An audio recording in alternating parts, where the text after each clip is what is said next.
சராசரியாக நாள் ஒன்றுக்கு 12,817 ரயில்கள் மூலம் 2,40,00,000 பயணிகளை சுமந்து சென்று உலகின் மிகப்பெரிய போக்குவரத்து நிறுவனங்களில் ஒன்றாக உருப்பெற்று நிற்கிறது இந்தியாவின் பிரம்மாண்ட ரயில்வே துறை. ஒரு காலத்தில் பயணிகளின் விருப்பத் தேர்வாக இருந்த இந்திய ரயில்கள் இன்று உருக்குலைந்து கிடக்கின்றன. இந்திய ரயில்வேயின் இந்த நிலைமைக்கு என்ன காரணம்? 1920, 1921 ஆண்டு காலத்தில் ஆக்வர்த் கமிட்டி இந்தியாவில் ரயில்வேக்கென தனி பட்ஜெட் வேண்டுமென பரிந்துரைத்தது. அதன் அடிப்படையில் 1924 ஆண்டு நாடாளுமன்றத்தில் இந்திய ரயில்வேக்கென தனி பட்ஜெட் தாக்கல் செய்யப்பட்டது.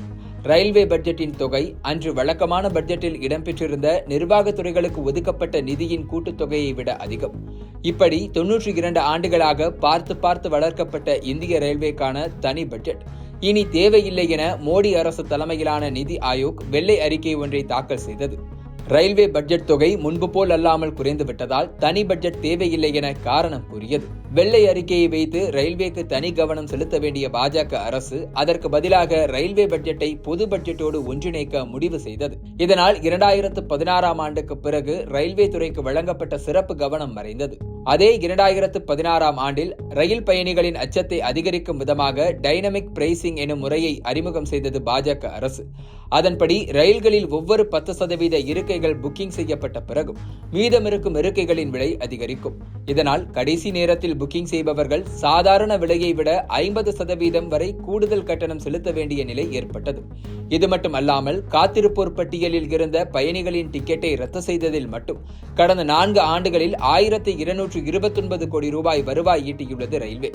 இதனால் ரயில்களின் எண்ணிக்கையையோ ரயில் பெட்டிகளையோ அதிகரிக்காமல் பயணிகளை காத்திருப்போர் பட்டியலில் வைத்து கொள்ளையடிப்பதாக ரயில்வே துறை மீது கடும் விமர்சனங்கள் எழுந்தன.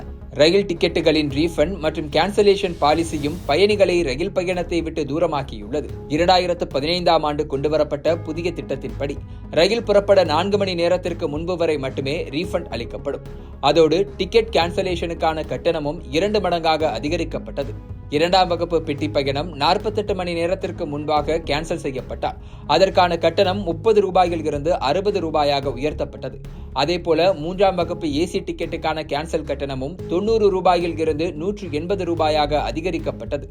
இதற்கு முன்பு ரயில் புறப்படுவதற்கு 48 மணி நேரம் முன்பு டிக்கெட் கேன்சல் செய்தால் அதற்காக ரயில் டிக்கெட்டில் இருந்து 25% மட்டுமே கட்டணமாக பிடிக்கப்பட்டது. இந்திய ரயில் பயணிகளில் 95.3% பேர் பொதுப்பெட்டி மற்றும் ஸ்லீப்பர் பெட்டிகளில் பயணம் செய்கின்றனர். ஆனால் கடந்த சில ஆண்டுகளாக அதிகமான பயணிகள் பயன்படுத்தும் இந்த பெட்டிகளுக்கு பதிலாக ஏசி பெட்டிகள் அதிகரிக்கப்பட்டு வருவது சாமானியர்களின் ரயில் பயண செலவை உயர்த்தியுள்ளது.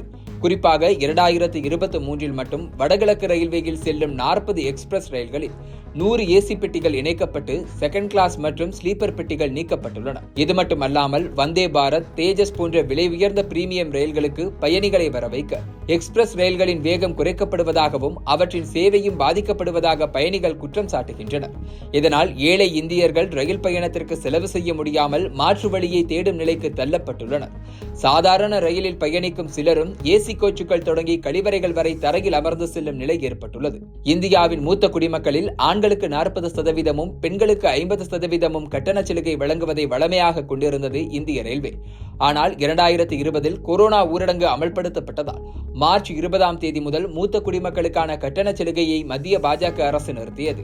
கடந்த 4 ஆண்டுகளில் மூத்த குடிமக்களான 13 கோடி ஆண்கள், 9 கோடி பெண்கள், 33,700 மாற்று பாலினத்தவர் ரயில்களில் பயணித்துள்ளனர். இவர்களுக்கு வழங்கிய கட்டண சலுகையை நிறுத்தியதன் மூலம் இந்திய ரயில்வே 5,875 கோடி ரூபாய் வருமானம் ஈட்டியுள்ளது. மற்றொரு பக்கம் 60 வயதை தாண்டிய இந்த முதியவர்களின் ரயில் பயணம் காஸ்ட்லியாகியுள்ளது. இப்படி ரயில்களில் சாமானியர்கள் பயணிக்கும் பெட்டிகள் குறைக்கப்படுவதும், பிரீமியம் ரயில்கள் அதிகரிக்கப்படுவதும், கட்டணங்கள் உயர்த்தப்படுவதும் ரயில் பயணத்தை எட்டாக்கணியாக்கியுள்ளது.